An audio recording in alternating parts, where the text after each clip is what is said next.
Morning, नमस्कार। आप सभी का अपने चैनल में स्वागत है और मेरा नाम है मूलचंद। और आज हमारा ज्योग्राफी की क्लास नंबर 8 आपके बीच में आ चुकी है, जिसमें लगभग मैं आपको 20 प्लस क्वेश्चन कराने वाला हूं। हर एक एग्ज़ाम किसी न किसी एग्ज़ाम में पूछा गया क्वेश्चन होगा और बहुत ही महत्वपूर्ण हर एक क्वेश्चन है, जो सारा जिसमें आपका भारत का भूगोल, विश्व का भूगोल और एनसीईआरटी सार संग्रह होगा, जिसको आपको आज अच्छे से पढ़कर अपना कहीं ना कहीं अपने नोट्स ज़रूर प्रिपेयर करते रहिएगा। तो सभी बच्चों का अपने परिवार में जो है स्वागत है, वेलकम है। तो सभी बच्चे इसी तरीके से अच्छे से पढ़ते रहिए। कुछ बच्चे अपना रेस्पॉन्स भी देते हैं, तो उन बच्चों से मैं तहे दिल से उनका स्वागत करता हूं। बच्चों, ऐसे ही अपनी लगातार कंटिन्यूटी बनाइए और क्लास के बीच में हमेशा अपना जो है जिस तरीके से आपसे क्वेश्चन का दिया जाए होमवर्क, तो उसको ज़रूर रिप्लाई दिया करिए। तो कुछ बच्चे हैं जो क्या करते हैं, रिप्लाई देते हैं, जैसे सोनम हो गया, विकास हो गया, विशाल। तो ये बच्चे ज़रूर विशेष रूप से ध्यान रखिएगा। अपने बच्चे अपने परिवार को ज़्यादा सपोर्ट करिए, अपने परिवार को फैलाइए, ताकि जिन बच्चों को ज़रूरत है अपने परिवार के साथ जुड़ सके और अच्छे से यहाँ से मिलने वाला सारी जितना भी ज्ञान है वो साथ के साथ किसी एग्ज़ाम में आपसे पूछा जाएगा और साथ के ही साथ में किसी भी प्रकार से आप चीज़ों को समझने की क्षमता रखेंगे। तो चलिए, पहला क्वेश्चन जो मैंने आपको होमवर्क के रूप में दिया था बच्चों, नगुल ट्रम किस देश की मुद्रा है। तो बच्चों, नगुल ट्रम मैंने आपको बताया था ये किस देश की मुद्रा है, तो वो हमारी हो जाती है बच्चों कहाँ की, तो वो हमारी हो जाती है भूटान की। कहाँ की हो जाती है? भूटान की हो जाती है। ठीक है बच्चों, चलिए आगे की तरफ बढ़ते हैं। आज की सीरीज का आपका पहला क्वेश्चन आपके बीच में आ गया है। क्षेत्रफल की दृष्टि से भारत का सबसे बड़ा राज्य कौन सा है। बच्चों, बहुत ही प्यारा क्वेश्चन है और समझने वाला क्वेश्चन है, सेंस वाला क्वेश्चन है। यहाँ पूछा गया है बच्चों क्षेत्रफल की दृष्टि से, समझ के चलना। क्षेत्रफल की दृष्टि से पूछा है भारत का सबसे बड़ा राज्य कौन सा है। अब देखिए मैं किस तरीके से आपको समझाता हूँ। क्षेत्रफल की दृष्टि से सबसे बड़ा, तो पहले नंबर पर आता है कौन सा आता है, तो आपका पहले नंबर पर आता है राजस्थान। किसके अनुसार? क्षेत्रफल।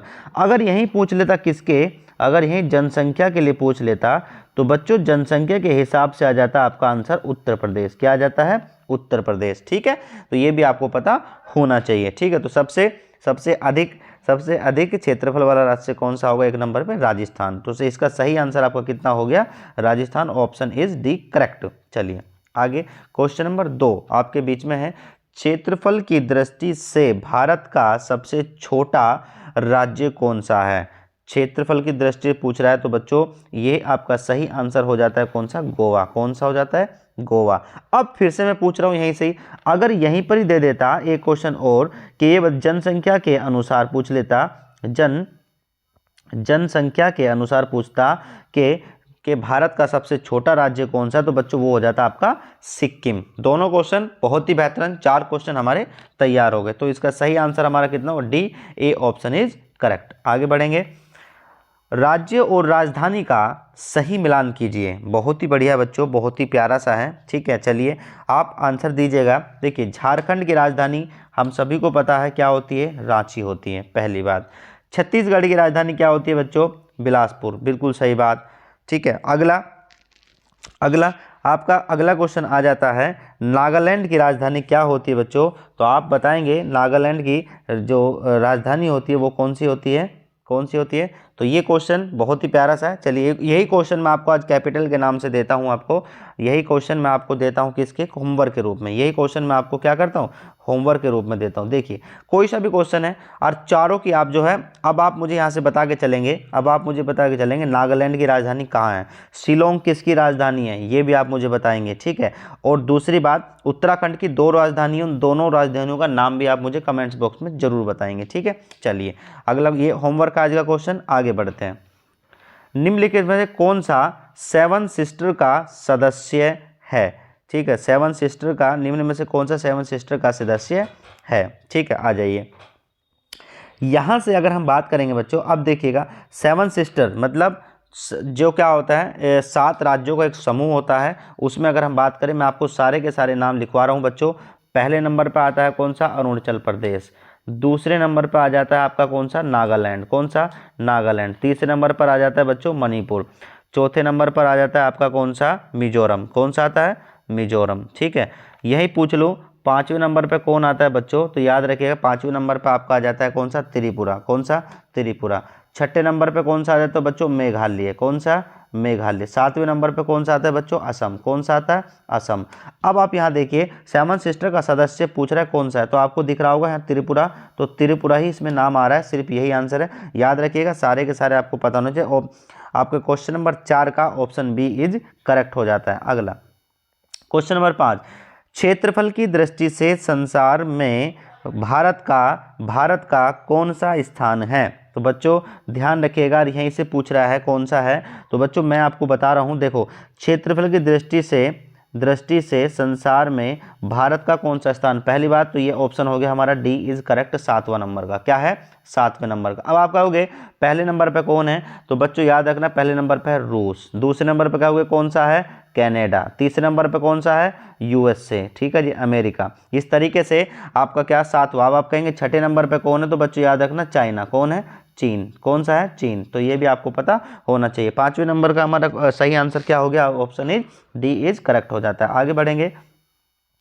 भारत के कौन सा, भारत का दक्षिणतम बिंदु का बिंदु का नाम क्या है बच्चों, तो ये भी आप जरूर बताइएगा। ठीक है, इसका होता है हमारा कौन सा, तो बच्चों इसको हम बोलते हैं क्या, इंदिरा पॉइंट। क्या बोलते हैं इसको हम, इंदिरा पॉइंट हम इसको जानते हैं। ठीक है जी, ये भी आपको पता होना चाहिए। चलिए जितनी भी चीज़ें मैं आपको बता रहा हूँ ध्यान रखिए, सारी की सारी चीज़ें आपको पता होना। इंदिरा पॉइंट कहाँ पड़ता है, तो याद रखना अंडमान निकोबार का। ठीक है, अंडमान निकोबार में ये पॉइंट पड़ता है। आ जाइए, अब देखिए यहाँ से क्वेश्चन, अंडमान द्वीप को निकोबार द्वीप से कौन सा चैनल पृथक करता है। तो बच्चों वो आता है आपका कौन सा, ये होता है अंडमान, ये होता है आपका कौन सा, ठीक है, ये आपका हो जाता है कौन सा, अंडमान, और ये हो जाता है बच्चों आपका निकोबार। ये होता है अंडमान, ये होता है निकोबार। ठीक है, इसके बीच में एक चैनल होता है जो कौन सा होता है, 10 डिग्री। कौन सा होता है, 10 चैनल। ठीक है, 10 डिग्री चैनल होता है जो अलग करता है। ठीक है, आगे बढ़ेंगे, तो 7वें क्वेश्चन का हमारा ऑप्शन बी इज करेक्ट हो जाता है।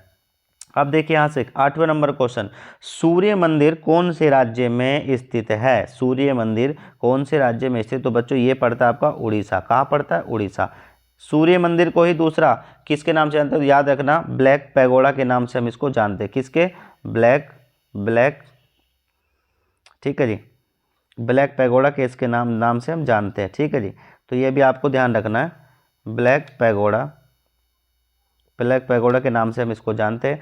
कहाँ पड़ता है, उड़ीसा के पुरी में पड़ता है। कहाँ पर पड़ता है, उड़ीसा के पुरी में पड़ता है सूर्य का कोणार्क मंदिर। अब आप मुझे ये बताएंगे, देखिए मैं आपको ही बता रहा हूँ, जो सूर्य मंदिर है ये कौन से नंबर के नोट पे छपा हुआ है बच्चों, तो ये आपको आता है कौन सा, 10 रुपये का जो नोट होता है उस पर इसका जो चित्र है वो क्या है आपका, क्या है, लेखांकित है, मतलब बना हुआ है। ये ध्यान आप रख के चलिएगा। तो इसका ऑप्शन इज सी करेक्ट हो जाता है। भारत का ये क्वेश्चन पैट में पूछा गया क्वेश्चन, अभी पैट हुआ था। भारत का मानक समय IST ग्रीनविच मध्य समय से कितना आगे या पीछे है बच्चों, तो याद रखना वो 5.5 घंटे आगे है। क्या है, 5.5 घंटे आगे है। आप कहेंगे कितने डिग्री पर, तो याद रखना 82.5 डिग्री पर। कहाँ पर, 82.5 डिग्री पर। देखिए क्वेश्चन आ गया 10वां, भारतीय मानक समय किस रेखांश पर अपनाया जाता है। तो मैंने अभी आपको बताया किस रेखांश पर अपनाया जाता है, तो बच्चों याद रखना कितने पर है, 82.5 डिग्री। किस पर आता, कौन से उसमें आता है, तो याद रखना ई रेखांश में ये पड़ता है। तो इसका 10वें का हमारा ऑप्शन बी इज करेक्ट हो जाता है। आगे बढ़ेंगे, 11 नंबर आपके क्वेश्चन सामने है, निम्न में से किसको सूर्य की ऊर्ध्वाधर किरणें नहीं मिलती। तो बच्चों ध्यान रखिएगा, बहुत ही प्यारा क्वेश्चन है, बहुत ही बेहतरीन क्वेश्चन है, ये हमें पता होना चाहिए। ठीक है, तो इसका सही आंसर क्या हो जाएगा बच्चों, इसका सही आंसर हमारा हो जाएगा, देखिए इसका सही आंसर बच्चों हो जाएगा कौन सा, तो ये आपका हो जाता है कौन सा, श्रीनगर। क्या होता है, श्रीनगर। निम्न में से किसको सूर्य की ऊर्ध्वाधर किरणें नहीं मिलती, तो वो होता है आपका श्रीनगर। ठीक है, चलिए आगे आपका 12वें नंबर का क्वेश्चन, निम्नलिखित में से कौन से राज्य की सीमा म्यांमार से नहीं लगती है। बहुत ही आज के जो क्वेश्चन है ना बच्चों, अति महत्वपूर्ण क्वेश्चन है। हर एक एग्जाम में इस तरह के क्वेश्चन आपको जरूर कहीं ना कहीं देखने को मिलने वाले। कह रहा है म्यांमार से नहीं लगती है असम। देखिए अब किस किस की, मणिपुर की लगती है बिल्कुल, अरुणाचल प्रदेश की लगती है, मिजोरम की लगती है, लेकिन असम की नहीं लगती है। तो यही हमारा आंसर इस करेक्ट आंसर हो जाता है। आगे बढ़ेंगे, क्वेश्चन नंबर 13, देशों के निम्नलिखित समूह में से किसके साथ अरुणाचल प्रदेश की सीमा साझा करती है? तो वो सीधी सीधी बात है, यहाँ पर ऐसा देश बता दे, ऐसा हमारा राज्य है जो क्या कर रहा है, किस किस कंट्री से क्या कर रहा है, अपनी सीमा साझा कर रहा है, यही पूछ रहा है बच्चों। तो वो हमारा अरुणाचल प्रदेश किस किस से, याद रखना, एक तो हमारा आता है भूटान, एक हमारा कौन सा आता है चीन, और एक कौन सा आता है म्यांमार। तो ऑप्शन ए सी हमारा क्या हो जाता है बच्चों, करेक्ट हो जाता है। चलिए आगे 14, सर क्रीक यानी कि निवेशिका कहाँ स्थित है? तो सर क्रीक कहाँ पर है बच्चों? तो ये पड़ता है हमारा गुजरात वाले क्षेत्र में। तो याद रखना गुजरात वाले क्षेत्र में, तो कहाँ पर, गुजरात के साथ लगी भारत, कहाँ पर पड़ते, लगी भारत और पाकिस्तान की सीमा पर ये पड़ता है। तो याद रखना ये क्वेश्चन कई बार एग्जाम में पूछता है। तो आपके 14 नंबर क्वेश्चन का आंसर क्या है आपका, ए इज करेक्ट आंसर। आगे, निम्नलिखित में से कौन से राज्य की सीमा म्यांमार से नहीं लगती? फिर से क्वेश्चन रिपीट हुआ है, तो इससे क्या, इसका सही आंसर हमारा क्या हो जाता है बच्चों, कौन सा हो जाता है? तो ये हमारा इसका आंसर हो जाता है कौन सा, असम हो जाता है। ठीक है बच्चों, चलिए आगे, पाक जलडमरू मध्य किनको अलग करता है? पाक जलडमरू मध्य किनको अलग करता है? तो एक ही है, कौन सा है आपका, एक तो भारत और श्रीलंका। तो आपके 16 नंबर के क्वेश्चन का जो सही आंसर है वो हमारा सी आंसर इज करेक्ट हो जाता है बिल्कुल। आगे हम बात करेंगे, पश्चिम बंगाल की सीमाएं कितने देशों के साथ लगती है? तो बच्चों बहुत ही प्यारा सा क्वेश्चन है, इंपोर्टेंट करके लिख लेना, जितने पे इंपोर्टेंट कर रहा हूँ ये हर एक एग्जाम में कहीं ना कहीं पूछता है। तो बच्चों वो होता है हमारा 3। अब आप कहेंगे किस किस से, तो याद रखना बांग्लादेश, भूटान, नेपाल। ठीक है, इन तीनों से क्या करता है, अपनी सीमा साझा करता है। तो आपका 17 का जो सही आंसर आपका कितना होगा, सी इज करेक्ट आंसर। चलिए 18 नंबर क्वेश्चन, भारत में सर्वाधिक घनत्व वाला राज्य कौन सा है? तो बच्चों सर्वाधिक घनत्व वाला राज्य आपका कौन सा आता है, बिहार आता है। क्या आता है, बिहार। आप कहेंगे कितना होता है, तो याद रखना इसका हो जाता है हमारा 1106। ठीक है, इतने व्यक्ति होते हैं प्रति किलोमीटर। आप कहेंगे भारत का कितना है, इंडिया का कितना है? तो याद रखना 382, 300 कि कितना, 382 व्यक्ति प्रति किलोमीटर स्क्वायर में क्या भारत में रहते हैं। ये इसका डेंसिटी निकल के आती है। अगर पूछे बिहार का कितना है, तो 1106 व्यक्ति प्रति किलोमीटर स्क्वायर पे रहते हैं। ठीक है जी, चलिए आगे बढ़ेंगे। तो इसका सही आंसर हमारा बी हो जाता है। भारत में सबसे कम घनत्व वाला राज्य कौन सा है? तो बच्चों वो हमारा राज्य है अरुणाचल प्रदेश। यहाँ कहीं कितना है, तो याद रखना यहाँ 17 व्यक्ति है, 17 व्यक्ति है कितने पर, कितने, 17 पर किलोमीटर स्क्वायर पर है। ठीक है, चलिए इसका सही आंसर हमारा कितना हो गया, अरुणाचल प्रदेश, यानी कि option is A correct.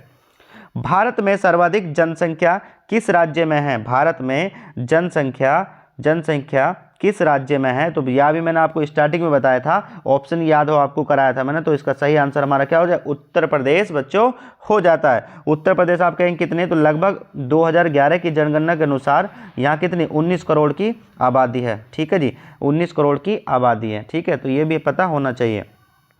Bharat में सबसे कम जनसंख्या किस राज्य में है? देखिए आज इतने बढ़िया बढ़िया प्यारे प्यारे से क्वेश्चन मैंने दिए हैं बच्चों। क्वेश्चन नंबर 3 का आंसर जो भी बच्चा विजिट करेगा वीडियो का, वो जरूर कमेंट्स बॉक्स में जरूर डालेगा कि सर इसका आंसर ये है। जो पूछा गया है वो सब के सब कमेंट्स बॉक्स में जरूर लिखेंगे। भारत में सबसे कम जनसंख्या किस राज्य में है? तो बच्चों याद रखना वो आपकी कौन जाती है, सिक्किम हो जाती है। तो आप कहेंगे कितनी है, 2011 की जनगणना के अनुसार कितनी आती है, यहाँ पर लगभग कितनी आती है, 6 लाख हो जाती है। कैसे, 6 लाख आ जाती है। ठीक है, तो ये भी आपको पता होना चाहिए, 6 लाख। ठीक है, तो ये भी लगभग पता होना चाहिए। तो आज के बच्चों यही क्वेश्चन थे, बहुत ही प्यारे से क्वेश्चन मैं आपके बीच में ले गया। सारे क्वेश्चन हर एक एग्जाम में पूछे गए क्वेश्चन हैं, अति महत्वपूर्ण क्वेश्चन हैं। जरूर आप किसी भी एग्जाम बैठेंगे तो इस टाइप के क्वेश्चन जरूर आपको देखने को वहाँ मिलने वाले हैं। तो बच्चों अगले सेशन जब मैं आपको लेकर आऊँगा फिर उसमें बहुत ही प्यारे प्यारे से क्वेश्चन लाऊंगा। अपना ध्यान रखिएगा, तब तक अच्छे से पढ़ते रहिएगा। और कोई भी क्वेरी हो, कुछ भी दिक्कत आ रही तो कमेंट्स बॉक्स में जरूर बच्चों बताइए कि सर हमें अगली सीरीज कौन सी लेनी चाहिए, या फिर कहाँ पे कोई कमी रह रही है, या हमें क्या सुधार करना चाहिए। तो बच्चों उस पर विशेष रूप से ध्यान दीजिए। तो मिलते हैं बच्चों, तब तक अपना ख्याल रखिए। Thank you, have a nice day, bye bye, take care.